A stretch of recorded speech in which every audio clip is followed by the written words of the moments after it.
Кыргызстан менен Тажикстан Республикасында бүгүн 13 март тарыхый күн. Анткени 2021 жылдын жаз айларынан баштап жабык турган эки өлкөнүн чек аралары ачылууда. Биз турган жер Баткен районундагы Кызыл Бел көзөмөл өткөрүү жайы. Аталган жердеги чек ара өткөрүү пункту эки өлкө президенттеринин онлайн катышуусунда ачылды. Ал эми мындагы туугандар бири-бири менен көрүшүп, эки өлкөнүн жарандары бири-бирине өтүп, кубанычтарында чек жок.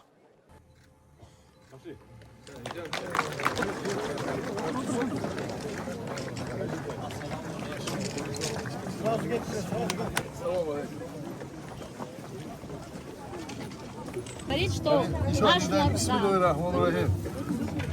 Soli ufak şavat, soli serhosil şavat. Eşmoyi millet, Cenab-ı Oli muhterem Rahman.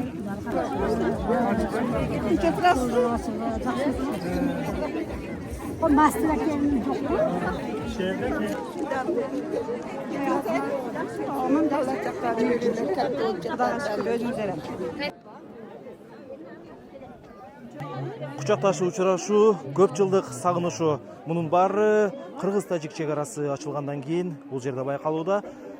Биз жеринде көп болуп жатабыз. Мындагы тургундар дээрлик бардыгы көзүнө жаш алып, көп жылдардан бери көрбөй жүргөн туугандарын, балдарын, неберелерин көрүп, сагынычын таратып жаткан учуру. Biz Tajikistan'dan Ispara rayonu, Kırgız kışlagынан keldik. Mana tuğanlarımızды gördük. Şu iki yolda açkan prezidentlerge rahmat. Şuntip bizdi jolukturuştu. Mana neçe yıldan beri körüp etedek tuğan uruklarımızdı, kelinlerimizni, ülkelerimizni. Çoğun rahmat, selerge de rahmat. Kızlardı Batken'e bergenbiz.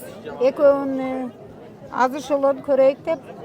Kançadan beri kütken günümüzge jettik. Dağa şükür. Rahmat bardığınlarga, prezidentlerimizge rahmat. Şunçalık eldi düşünüp, bir-birimizge katlaştı. Dağın yol berip doğanlarga rahmat.